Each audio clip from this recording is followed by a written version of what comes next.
Sauro pambo zokera kumushando baataka futi kurwisana naye. Alright, so this is Absalom. Absalom anamba akanyarara mudhara wake David anotaura. Asi Absalom anamba akanyarara. Bible shoko ramanoti after 2 years akati ngatiite mabiko. Ndobva aita mabiko svikani ndokumbira kuti vakoma vangu vese vawiri. Ndobva aenda kumabiko. Ndobva audza varume vake svikani. Mukazondinzwa ndashedzera kuti uraye Amnoni ipapo zvaimamuuraya. After 2 years akomana musadara 2 years wakachengeta poison mumwoyo mako. Asi umwe munhu anotaura kuti makandikanganisira asi ndiri kuitirai zvakanaka. Mwari ngaave mutongi pakati pedu. 2 years. Then he says kill him. Then just at the part he shouted kill him and he was killed. And the Bible says the other brothers fled from the scene. When they fled, the Bible says David heard about it. Now David is the father of all of the three of them. He is the father of Tamar, he is the father of Absalom, and the father of Amnon. Now, David here is a father, and he understands love. Akalengwa ari mudiki, akasarudza rudo. Iko zvino akura, vana vake varepana. Saka aikwanisa kutora banga, oti uya akareba ndaukura asi anoti mese muri vana vangu ndinokudai zvakadaro. So he responds in love. But Absalom cannot respond in love. He has taken upon himself to hate and to kill. So David, with a fatherly mind, you see, every time when you love, even your family, in your family, you become of the higher order. You become like a father, like a mother in that family. When you decide to love even those that hate you, you become superior to them. Because love is of a superior order. But when you hate them, it's like you're in the same league. Amen. Satan anovenga unovenga makasiyana ina Satan. Makangofanana. Bible shoko raMwari rinoti kana muchimhoresa vanokumhoresa ise maFarisi masiyanei namaFarisi. Kana muchikoka vanhu kumapato vanongokoka masiyanei namaFarisi nevatadzi. Are you understanding me? So when you decide to love, all of a sudden you have moved to a higher realm. You are different from all of them. You are different. You are different from everyone else. So David is in a realm of his own, but Absalom is in the same realm. Now, Absalom I'm justified. Because how can he rape my sister? And again, I want to say to you, be very careful when you are justified. When there's a legitimate reason for you to strike back, be very careful, because that might be the breaking point of your life. And so he kills his brother. And David cries and mourns even for the rapist. He says, Manam, why wafa zvakadai so? Ungafe zvakadai so manam. But Absalom thinks revenge is good. Now, listen, isukmoti nyambira nditataura. Achengeta rudomani. Nyamba nyaya yeruvengo haiperere ipapo. Inoramba ichena. David arikutoti asaka zvapera uraita amuraya chichindamuregera. Bible shoko raMwari rinoti zvino David akaregera Absalom. Even nekuraya vaakaita mwana wake.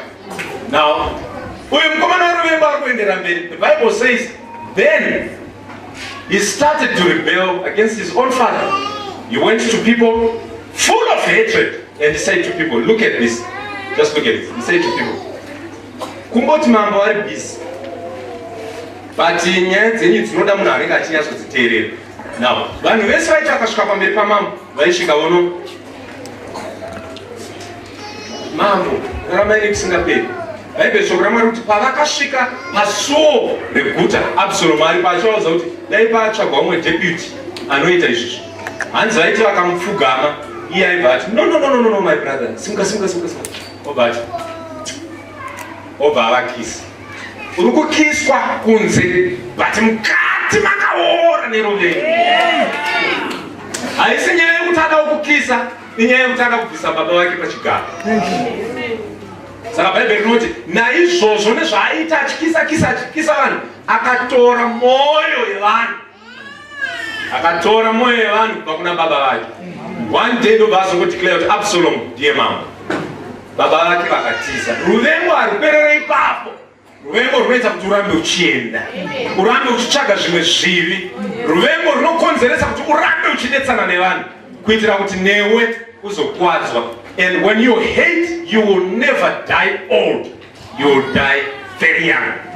So, anetsana naye mama unobhatisa baba verudo kakati konikacha vanga vaine army nekuti vaikwanisa kumusota vakamupedza fast but vakati aiwa indirege ndichitiza ndite kunge inini wacho ndisina musoro vakatiza vachibva vaina vachitiza kudaro vakasangana nemukomana anonzi Shimei anga ari muzukuru wekwaSauro kwakanga the former king. Saka Shimei anataka kuti right ndosaka wakumhaniswa nemwana because wakauraya sekuru wangu. Ndosaka wakumhaniswa nemwana apa David asiri akauraya sekuru vake. Sekuru vake vakaurayirwa kuhondo. David akauraya munhu akanyepa kuti ndauraya muvengi wako. Akamurovera kuti waurayirei anondivenga. Amen. Haungatamba nzeruoko rwako kubata anondivenga asari muzodziwa waMwari. Amen. Titese. Shimei ndobva amutuka zvikanzi nana Joab zvikanzi regai tinomudimbura musoro zvikanzi na David. Mirai. Ndine destiny, ndine mambo wenyika iyi. Ndinofanira kutungamira Israel. Hatidi kusangana neropa munhu. Pamwe Shimei atumwa naMwari. Wakatozvifunga here kuti vanhu vari kurwa newe pamwe vatumwa naJehovha. Nekuti nguva zhinji kana ukasadadirwa move to the next level. Tinofunga pese pawakamubva pawakachibva kuenda pamberi, pese pawakazoita mari inodarika munhu aimbokutambirisa, chii chachaitika? Wakafila like andibata zvakaipa. As long as you are in your comfort zone, you will not move to the next level. Can I say it like this? God will allow friends to come around you to give you a comfort zone where you feel dashika. And God will allow enemies to come into your life so that they'll give you a discomfort zone so that you move to the next level. Shamaru kamubvunza unonyenga musikana mubvunza naye saka ndiripo here anonyara kukudza kuti unedziwa wena ishamwari nekuti anokuisa mucomfort zone kunyange zvisina kumira zvakanaka. Izvezvi so nekutambura kwauri kuita nefoni yakasungwa nemarekeni shamwari dzako dzese dzirikudza kuti itori bho chero uri kungonzwa. Inini muvengi wako ndauya kuzokudza kuti hazvisi bho kufona nechifoni chakasungwa nemandandi so muvengi wako ari kukudza kuti une madziwa iwewe ndosaka une iwe utozoti rege ndinotarisa. Muvengi wako anotenderwa naMwari. Tikapedza vavengi vedu tichaenda sei mberi? Muvengi anotenderwa naMwari kuti akuite kuti usimuke uende mberi. The way you respond to your enemies will determine whether you will be demoted or you will be promoted. Are you understanding me? Are you understanding me? Saka Absalom akudawo kuenda kumusoro ada kupromote asi akuzvita nenzira yeruvengo. David aida kupromote asi akazvita nerudo akakunda Saul nerudo asi Absalom auda kukunda neruvengo. Now this is what happens. So after David comes back, the Bible says once again, and David forgave Absalom. Aregererwa mukomana abva aita sei? Zvikanzi he spent 2 years without seeing the face of the king. 2 years asina kuona baba. Ndobva atumira kuna Joab army commander. Zvikanzi Joab uya kuno ndoda kutuma. Joab vati saka Joab manje nekuti anga ane muvengi maro ndobva ati amutengesa ndiende kumutengesa ndobva aramba. Ndobva atumira zvekare kukanzi Joab uya kuno ndoda kutuma Joab ndobva aramba. Ndobva atuma wakomana wake zvikanzi endai munopisa munda wese. Endai munopisa munda wese. Unoona kana une ruvengo kanyaya kadiki kanoita nyaya hombe.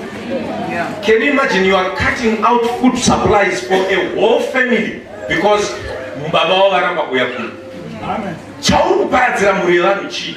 But kana moyo wako une condition yeruvengo unoita zvinhu tozotaura newe naTilda wakuchikurupi chawakanyatsomuurayira chii? Izvi ndiri kudemba hando nekuti panguva yacho iyo Satani anokuti kurumidza mbai hapana kana ndinouraya munhu istikoti aiwa dzikamaika ndinomuura ugoti nzvepwe nongadombo ugoti gara uchingomuti gara vanhu vachitanga kuti afa ndopaunotanga kunzwa Satani uya akutiza kuti aina handisipo panyaya wasara wawega wakuchikurupi manje nekuti wakatadza kukontrola enga yako wakatadza kukontrola hatred yako.